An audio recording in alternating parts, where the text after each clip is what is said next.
X-Men. Get it!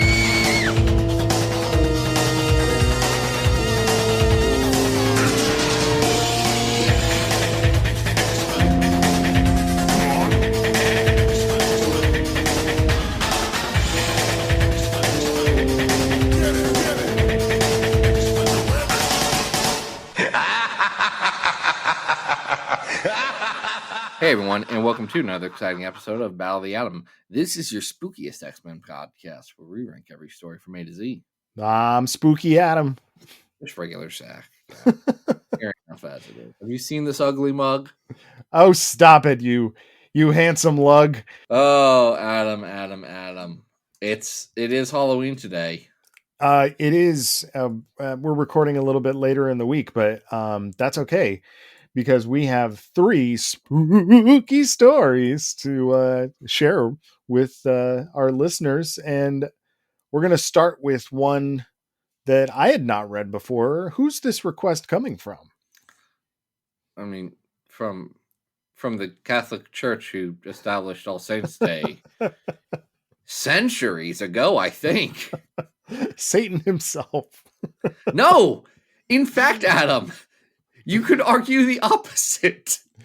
The Lord and Savior, making sure that we all enjoy a good ghost story. Did we just pick these ourselves? I don't remember. Yes, Adam, Adam, we've done so many Halloween episodes. I think we've done 6. And here's the thing about doing 6 Halloween themed episodes. The X-Men have only done so many Halloween stories, so now we're moving into generic spook-em-ups. Well, all 3 of these are still technically X-Men stories. So we're going to start with what is definitely an X book. This is Excalibur 118 and 119, Dark Knight of the Bamfs. Yeah, this is a Ben Robb Excalibur story, so you know it's not bad enough to be memorably bad and not good enough to be memorably good. Well, we've got Ben Robb writing, Mel Ruby on pencils, and Scott Koblish on inks for at least the first issue. Who's drawing the second one? I don't recall. Jim Calafiore and Rob Hunter. Okay, I prefer the art on the first issue.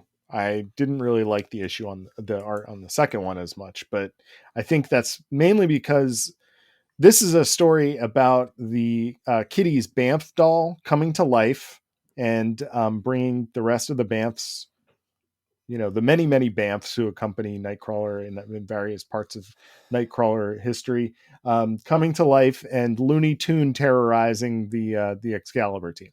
Let's start with this part, Adam. You say Kitty's Bamf. Where do you think Kitty got that?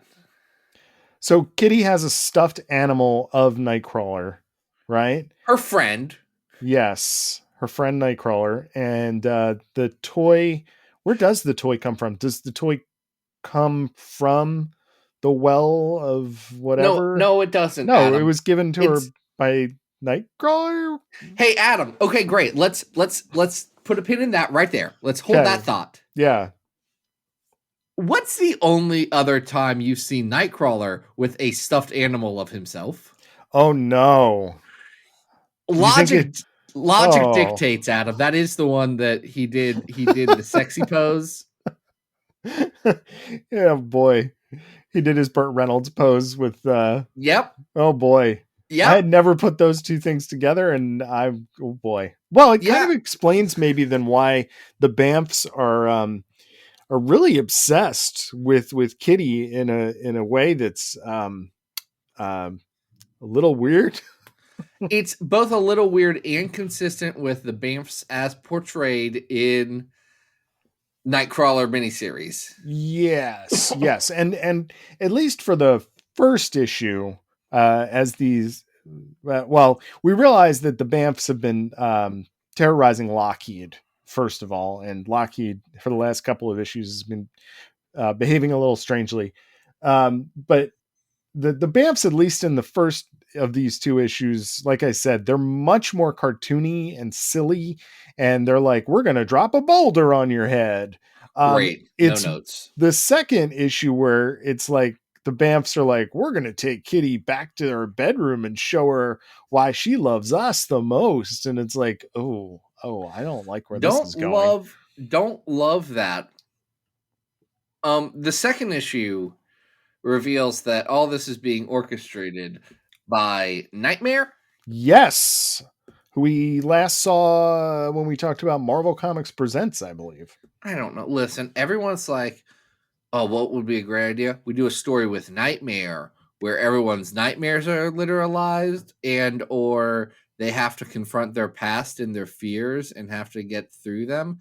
And everyone does this. Heck, Jerry Duggan just did this. It's like the number one Halloween story to go to. And I'm a little tired of it.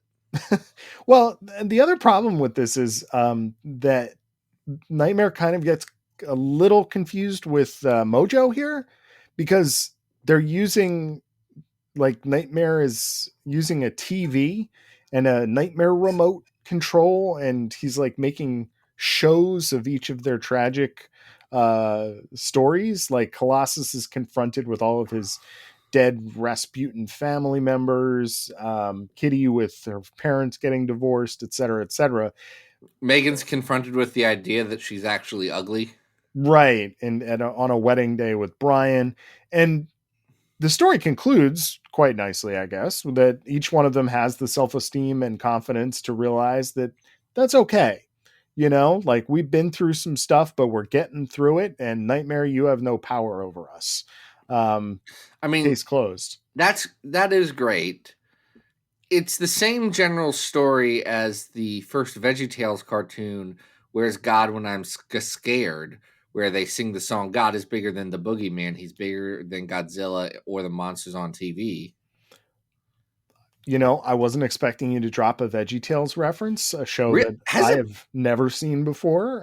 Has it been 5+ years and I've not been dropping VeggieTale facts? I feel because like I could do it. You must have mentioned these anthropomorphic vegetables before. But they sing some silly songs, or at least one of them does. Larry the Cucumber, he sings the silly songs. Yeah.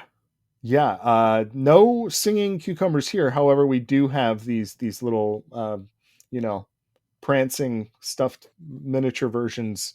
This is fine. Like you said, it's kind of a run of the mill thing. And I wish it had gone a little bit more into the cartoony stuff. It's just not what you, that John Cassaday cover to 118 is so good. It's a Bamf looking menacingly, but it's also a very cute Bamf. Mm-hmm. And it says Dark Knight of the Bamf. And I want it to be something different than it is. Like, that cover set a high bar that the rest of this comic just could not reach. Yeah, I think if you just look at the cover, you're like, oh, they're going to do like a spin on Child's Play. Like Bamf is going to be like Chucky. And that's not what happens. You know, it's sillier than that. And it goes back to the same thing that Nightmare always does. And the depths that he, tries to torment our characters with are well covered by the time we get to this part of Excalibur. So, which it is amazing that Excalibur got to issue 118 and up. So they keep going. And it's just, well, there's another thing that Rob's doing in here, because this story is coming right off of the heels of a story we have not covered on this podcast yet. Kitty Agent of S.H.I.E.L.D.? Yeah, Kitty Pryde Agent of S.H.I.E.L.D. by Larry Hama. Is Kitty Pryde Agent of S.H.I.E.L.D. good? No, it's not. Does Kitty Pryde Agent of S.H.I.E.L.D. have Kitty meeting a teenage boy and like, right. I don't just have to date within my team? Oh no, I'm dating a 28-year-old man. He smells like cigarettes and I don't necessarily think that's healthy. Kitty does realize by the end of this that maybe Pete Wisdom's not the best choice for her, which is beautiful. Yeah, she's definitely realizing that maybe a certain writer aged her up without her consent. But yes, she's having realizations about Wisdom. Megan seems to think that Colossus is Gaga for her, even though he's Okay. like, I don't know what you're talking about. Okay, hold on. That is actually a running thing for Ben Robb in his Excalibur, which the Ben Robb Excalibur is not very good. It does have some incredible bits in the last 2 issues have some incredible bits. One of them's intentional, one of them's absolutely not. The intentional one is, of course, episode or issue 124, where someone crashes Brian's stag party, and that someone is Pharaon, who's really mad that everyone forgot about him immediately. That's pretty great. It is such a good reveal. It's so funny. And then Excalibur 125, which is the one where Brian invites everyone that Excalibur has ever hung out with or fought or been around to the wedding, including the Nazi Excalibur, which is a weird choice. But no, invite. It's not. But no, Ben Robb had like a lot of stuff going on with potentially Colossus and Megan. There was like a one shot. It was a whole thing. Yeah, was it good? No. He's doing a lot of soap opera-y stuff in the middle of this, and it's fine. I just there doesn't seem to be any real reason to do it. It just seems like it's recycling old storylines. So why don't we rank this on our big old list of X stories? That's right, folks. We are on the road to 700. On our big old spooky list of all the X-Men stories of all time, ranking them from best to worst. The best story is The House of X and the Powers of 10. The 100th best story is X-Men Alpha Flight. The 200th best story is X-Force Volume 4, 11 through 15, Us versus Them. Number 300 on this list is the first Purple Era issue of X-Force. Number 400 on this list is X-Men Kingbreaker. Number 500 on this list is The Five Lights. Number 600 on this list is X-Men 67 through 70 Infinitives of Evil. A great story, actually. One that rules. And the worst X-Men story is the Draco. Yeah. Where are you this looking, isn't Zach? that bad. I gotta find it. How do you spell Excalibur? Excalibur. Which Excalibur? A regular or Age of Apocalypse Excalibur? Okay, well, I can't find Excalibur 115. That's where I wanted to look. Okay. That is Find next. Okay. Excalibur 115 is at 624. That is also a Ben Robb Excalibur comic. That's the one where Moira and Rain jump into... Right, because they're still there. Yeah. They're in quarantine. Yeah, they jump into their quarantine thing. Mm-hmm. It's probably better than that. Yeah, we're not much higher than that, though. I don't think. This is probably better than Fabe's attempt at the Adam X origin story, Captain Marvel 2 and 3, which is at 617. Adam, do you think this is better or worse than Stanley Presents X-Men the End Heroes and Book 2 Heroes and Martyrs? I don't think it's as good. That has the Gambit. That does reveal good Gambit part. This isn't as good as Wisdom Max. No, it is not. Not as good as that X-Man arc. No, I don't. Yeah, I'm just keep working my way down. Is it better than Vigil? Wolverine the Vigil from MCP Volume 3? You know what? I think it might be. Because I really didn't like that. But it's not better than the anti-smoking Spider-Man Storm and Power Man comic at 606. Honestly, I don't think it's better than that Wolverine story where he gets the Muramasa blade. No, it's not. So this is going to be our new 608. This is our new 608. Okay. I say maybe Ben Robb's comics aren't bad enough to be memorable. They are still bad. Yeah, I think if fans are going to want to look this one up, just read the first one. You'll get the idea. I don't know. You get the gist. Just yeah, Go read then any other comic with Nightmare in it. and you get the same thing, right? I love how we don't actually do important things for the nice big round numbers that we hit on this list, because that's 700, baby. Oh yeah, well, congratulations, 700 stories. That's fantastic. And like you said, when we start doing these year after year, the pool runs a little little dry, but we did find some other ones. So the next story we're talking about is from an offshoot in the Marvel universe that I don't think we've ever touched before. What is this, Zach? This is Marvel Zombies Halloween #1. Marvel Zombies Halloween. Are you a Marvel Zombies guy? Because I've never been. No idea. I've seen plenty of the covers. I've seen the What If episode on Disney Plus, but I don't know. I think the general premise is just like, what if everybody in the Marvel universe was a zombie except for a couple of people who made it? I mean, that's about right. Here's the thing. The zombie verse first appears in Ultimate Fantastic Four in an arc called Crossover, where you think it's going to be a crossover between the 616 and the Ultimate Universe, and really it's a crossover with the zombie universe that now exists.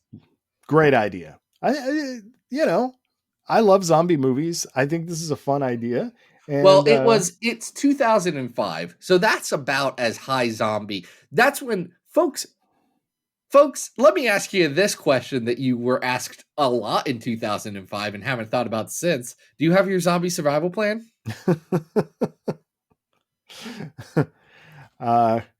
Coming from New Jersey, where they do the annual Asbury Park Zombie Walk, still, I know zombies are a going concern.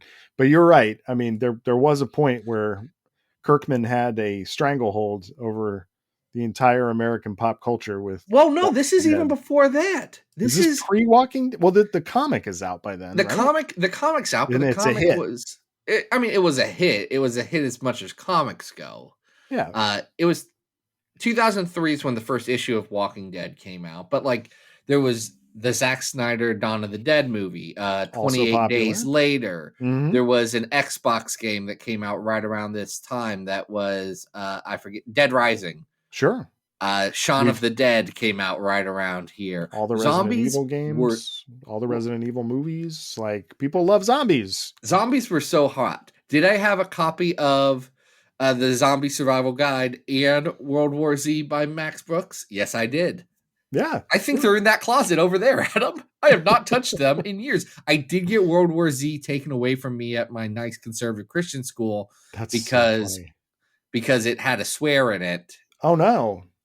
And they gave the book to my mom and she handed it to me. She said, Zach, just don't read this at school, I guess. I don't know. Don't read at school, honey. You're old enough to. She had a point. She's like, I mean, you're old enough to read a swear. You're a teen. You've got this.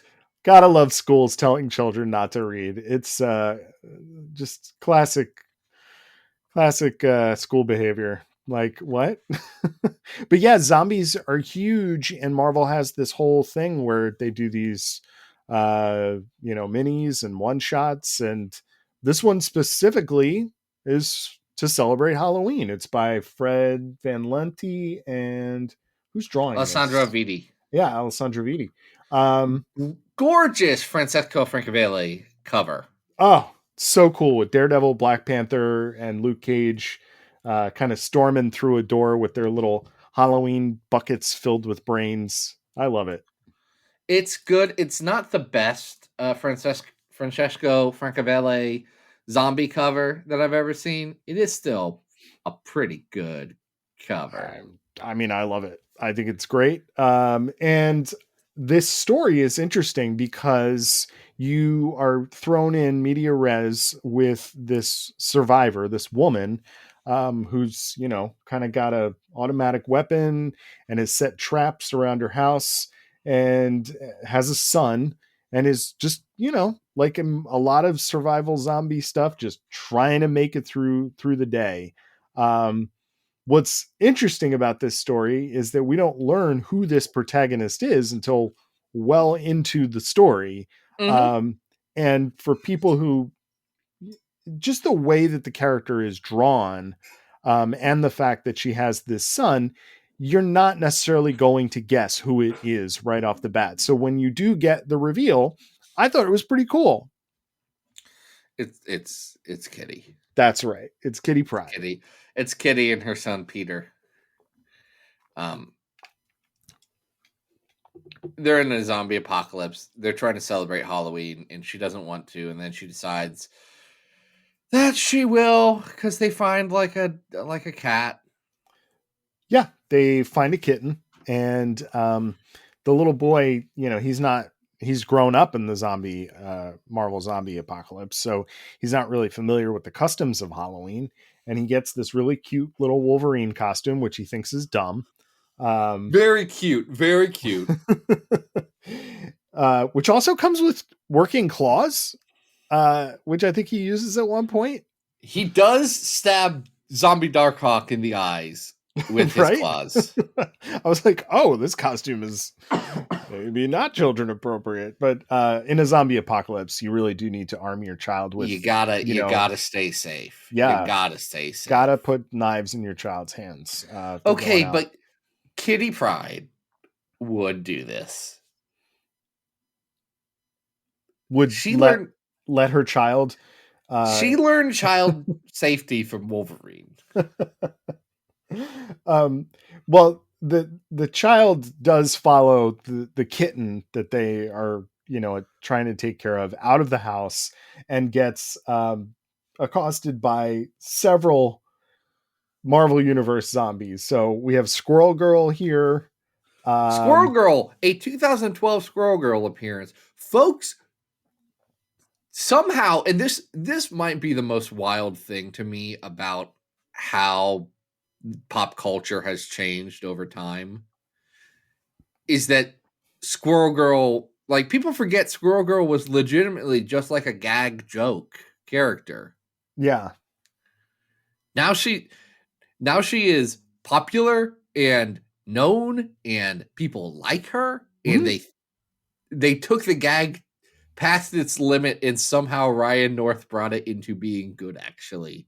It's all you need. You need a good artist and a good writer to take a character on and make him into a hit. That's all it takes. Listen, all you need is Ryan North and Erica Henderson's talent and all of the marketing money of the Walter Disney Corporation. That's why we're getting a Devil Dinosaur TV show in 2023, Okay, if people don't think that the idea of a T-Rex and his friend who is a child would not be appealing to the 5 to 7 year old demographic that they're shooting at, I would invite you to ever talk to one child. As someone who collected and read all of the issues of Moon Girl and Devil Dinosaur with my daughter as she was growing up, I concur. So yes, Squirrel Girl is here. Alex Power is also a zombie. Metal is here. Darkhawk. And one of the runners, Carolina right? Dean. What? Yeah, Carolina. Yes, Carolina. Thank you. They're all kind of like deadpan humor too. Like, they're not just like groany zombies that just want brains. They tell jokes. That's kind of what Marvel Zombies became. It's weird. Especially with Fred Van Lente, who does a good amount of writing on the Marvel Zombies. It just kind of just becomes them doing bits, which I can appreciate. Like, when you take a zombie story too seriously, I start to roll my eyes and be like, folks, these are Halloween monsters. It's why Shaun of the Dead is so good.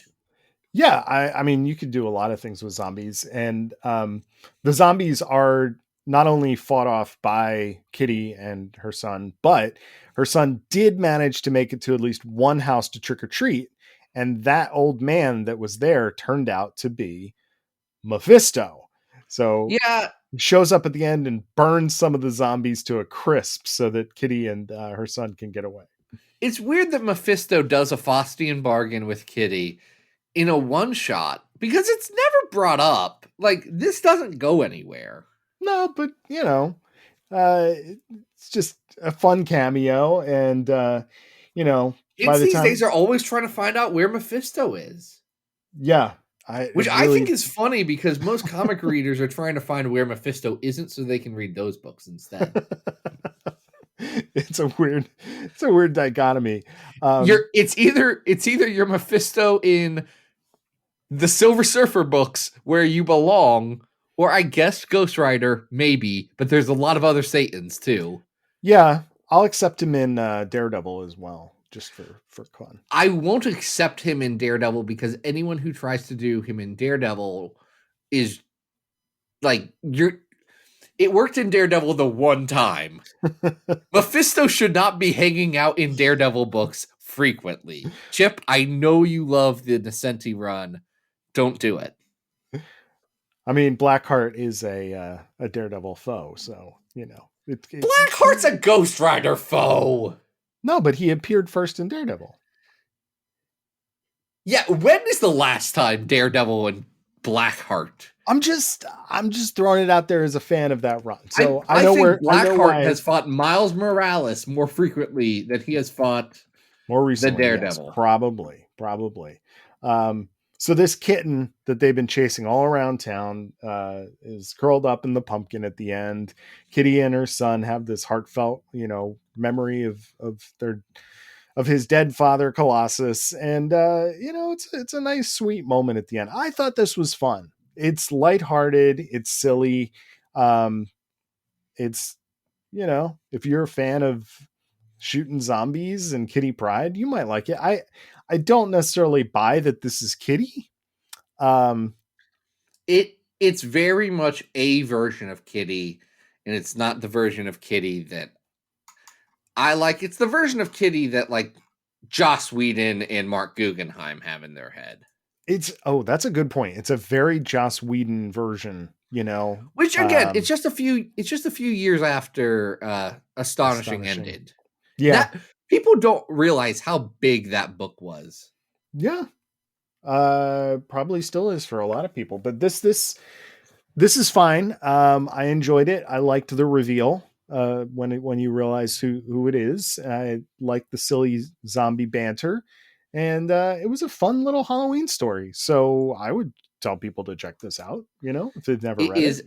It is a perfectly fine little Halloween extravaganza. Yes.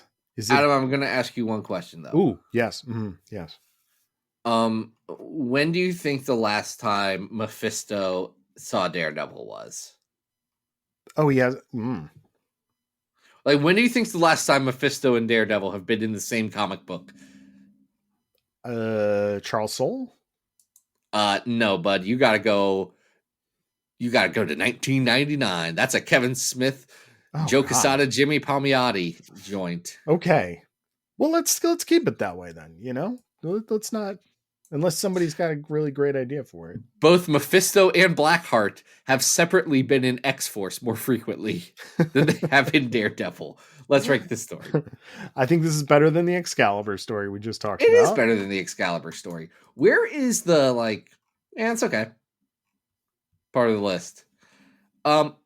Is it better or worse than 498 Wolverine and Jubilee? Probably better. Yeah. Not too much better, probably. I think we're definitely in the 400s here. Is this better than Colossus Bloodline at 478? No, it's not better than Colossus Bloodline. Yeah. It's just kind of okay. It's not better than Bad Blood at 484. It's better than X-Man 30, the Operation Zero Tolerance tie-in, though. Okay, that's a good place for it. So we'll put this at our at 485. We will. Hey, Adam, you want to do a weird book?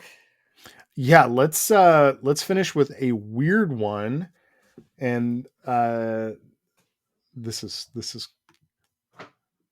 This one is it is weird. It's Wolverine. No, it's not. no, it's not. Son of a gun. It's Weapon X 22 to 27, aka Weapon X Force. And listen, folks, I know this story is going to do one of my biggest pet peeves, which is going to bring back yet again a character that I hate when people bring back. But this is probably the most successful time that it's been done. And Reverend Stryker is back. And I You think this is a successful use of Reverend Stryker? yes, absolutely. And I here's why. understand the pickings are slim, but Adam, Can we talk about why? I'm Okay. listening. Let's talk about why. First of all, no one should ever bring Stryker back. Ever. No, they really shouldn't. Christopher. No one should ever do it. We started this show by talking about God Loves Man Kills 2 and how I hated it, how I hate bringing Stryker back, how I hate when he just like spews biblical verse, right? So if you are going to bring him back and you're going to do it in the sense of like, oh, he's part cyborg or whatever, at least make fun of it. And that's exactly what this story does.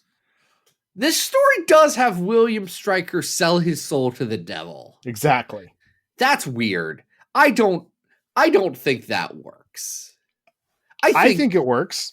Because at this point, the character is so divorced from its original conception that all bets are off. And you don't this have is to a lean very into it. This is also, I think, being done for laughs. So let's talk about what this story is. Okay, yes, let's talk about what the story is, and then I want to get back to it because you and I are on the same page, but with a different reaction. Sure. So let's talk about our lineup here. We've got Sabretooth, who has been inverted, quote unquote. He is going by the nom de plume of Dick Steele in this. Right. He has his alias is Mystique's bodyguard. Mystique is here. Listen, the page where he says, and I'm Dick Steele, is so expertly drawn by Sinar. It's great. This is written by Greg Pak and also Fred Van Lente. Mm-hmm. And Ildre Sinar does some of it, and there's a couple. Luca Pizzaria does most of the rest. But then that last issue, I don't know what was going on. I don't know. It's like Fill-In City. Alberto Albuquerque, who's currently doing New Mutants, and was doing, what's that book? No One's Rose. Okay. Really good creator-owned book by Zach Thompson and Emily Horn. Mazel to Zach and Emily, who recently got married. Oh yeah. Congrats. I know y'all were waiting for the Battle of the Atom people to send you those well wishes. Abraham Robinson and Roberto DeSalvo also are writing on this. Or coloring, arting, doing the arts. Arting and farting. So tired. All right, so Sabretooth, Omega Red, Mystique, Lady Deathstrike, Domino's here for some money. And their villain here is a prosperity gospel church who turns out to be a master. It's not mastermind. It's Mentallo. Mentallo, thank you. It's the third Mentallo, who is not even in. I understand he was in Sword. He's not even an X-Men character. He's an Avengers guy. Well, he's being used here, right? So he is the conduit for the devil to essentially brainwash people into walking into a meat grinder, right? Yeah. And feed energy to Stryker so that he can... who has sold his soul to the devil so that he can defeat mutant kind. Am I getting this right? Yeah, you're getting this wildly convoluted plot right. It's also, there's you know how Chris Claremont loves a good secret underground arena? Yes. Boy, do they have a secret underground arena. Yup. They also go to hell. Yeah, that's the thing. After they rescue Hairbag Sauron, Pyro, who is explicitly St. John Allardyce, who is alive for whatever reason, Frenzy, and like some others. It doesn't matter who. They save a bunch. Well, Sauron's fine in this, but they save a bunch of people, and then they have to go to hell. Yes. To rescue people. They're doing all this to rescue Monet because they decided that they really needed to reference back the part of Cullen Bunn's Uncanny X-Men that worked to the least. Second least, actually, worked to the least was the Greg Land art. Second least was the relationship between Monet and Sabretooth. It's true, but yet they're played as sort of like an on again, off again couple here, which is fine. I just thought it was stupid.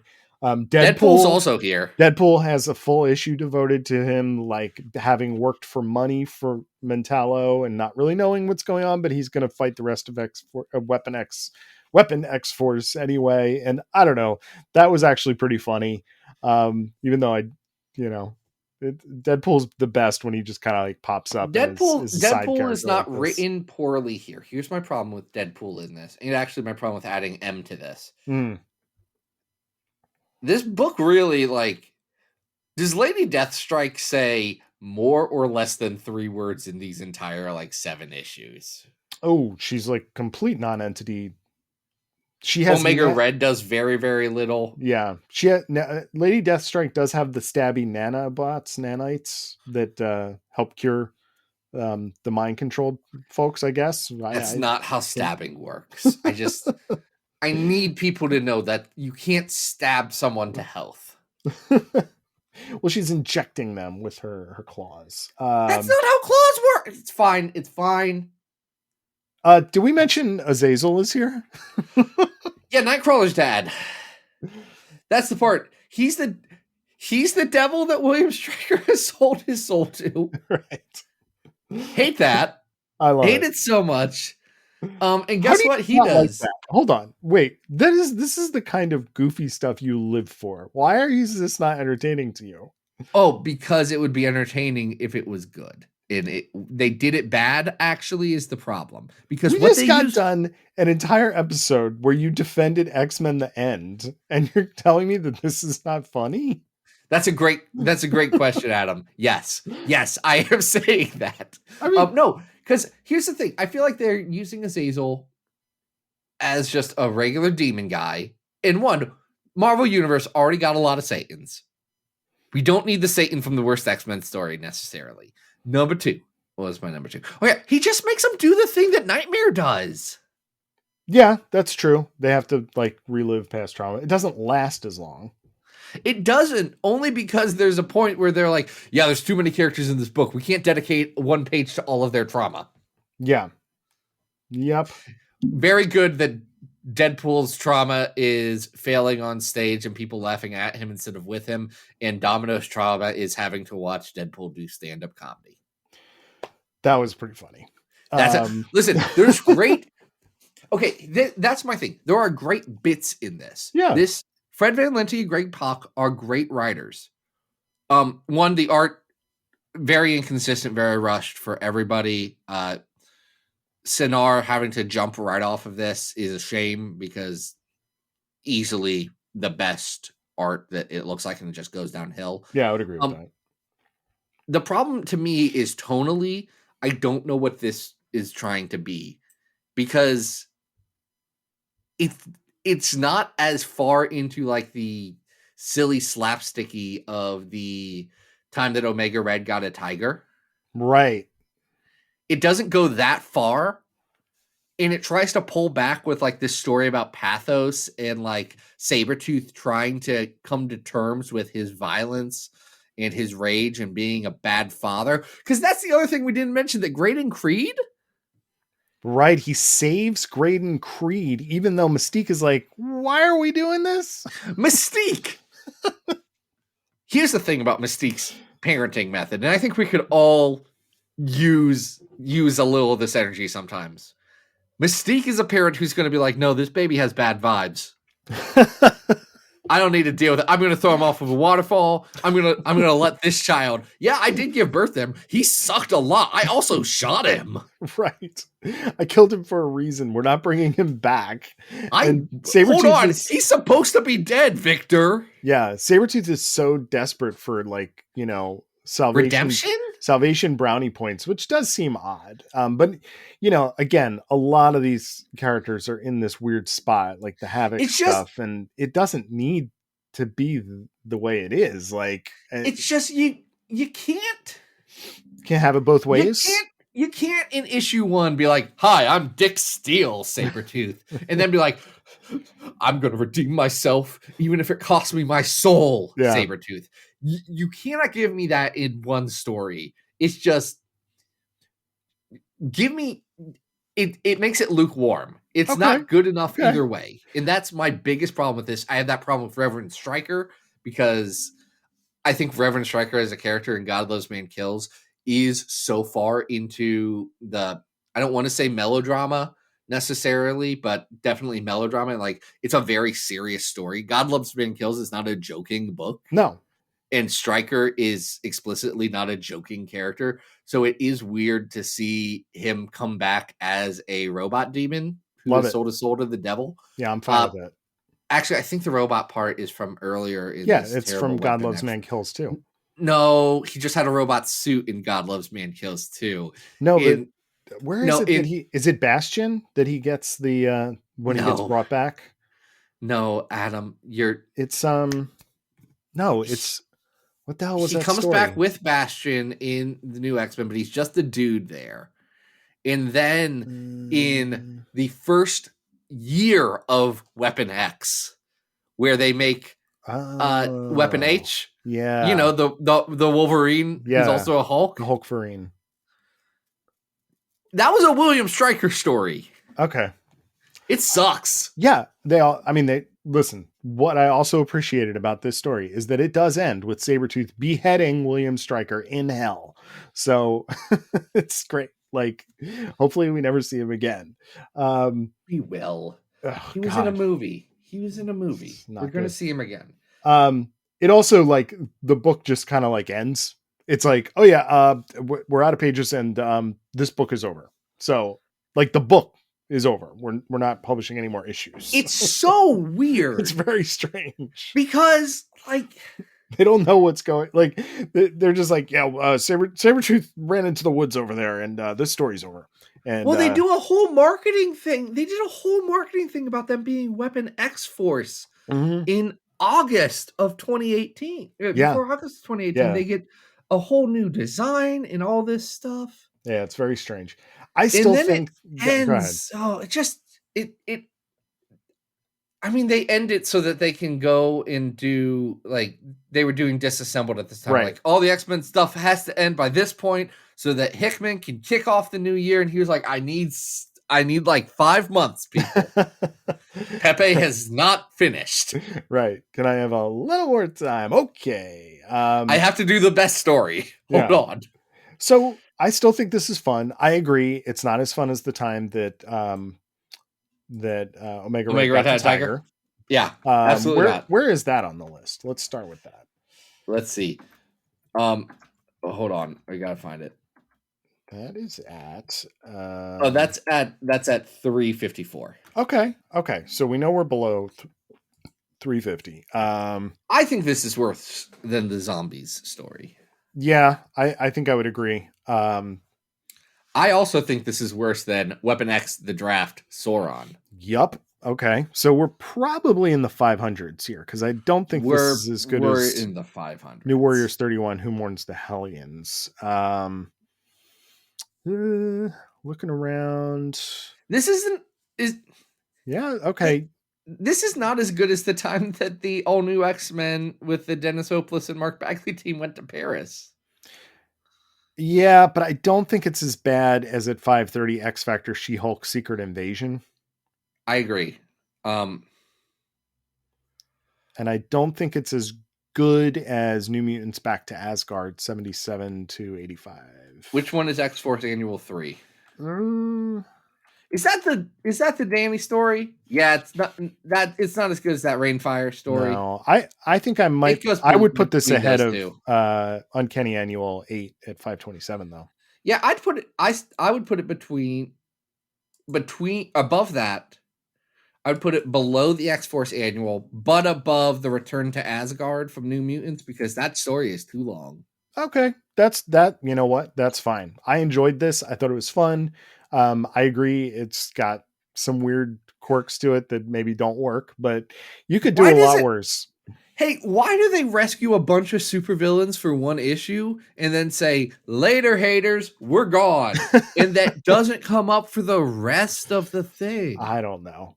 There's a lot of twists and turns here, and not all of them make as much sense as they should. So, who knows when they got their cancellation order? Why resurrect Dick Grayson and Creed? I don't think does he get resurrected, or does he actually? Yes, he does. Right, he floats up and out of hell. He floats up out of hell. Yeah. Wow. Why do that? Of know. All the things you had to table set for Hoxpox, and there was a lot of table setting. Sure. 2017 to 2018 was pretty much the year of, folks, we're going to clean all this up real quick. Give us 2 years. We got to fix X-Men. Yeah. Let's send those teens back. We broke those things on accident. We did break the X-Men and we got to fix it. Yeah. No one needed Graydon Creed alive. We still don't. I don't think anyone wants to play with that character. So, I mean, well, here's the thing. He can't join Orcus because he was super assassinated in public. Mm-hmm. How did you come back? Well, I was resurrected, and we're going to protest you now because that's what humans do. Oh boy. All right. Well, that was a fun set of stories. I hope people track those down, and I hope folks have a happy Halloween. Folks, if you don't track those down, you might have a happier Halloween. I think you'll be fine either way. But hey, if you need a spooky tale, why not? Why not? If you need a spooky tale, why not listen to any of our other Halloween episodes and listen and read most of those things? We're getting to the bottom of the barrel. A couple more years, God knows what we'll be talking about. What's up? You got anything going on? No, Adam, I don't. All right. So folks, make sure you go to ComicsX or patreon.com/comicsxf. Yes, that's where you can request an episode. Yeah. Not for Halloween, but for normal times. And you know what? If you want to use yours for Halloween, go to town. Who knows? I mean, by the time this episode comes out, Twitter just could not be a going concern anymore. We'll see. But you can always follow ComicsXF at ComicsXF, and you can always follow me at Arthur Stacy. And what are we doing next week, Zach? We're gonna wrestle. Woo! We're gonna wrestle. We got a wrestling themed episode coming up.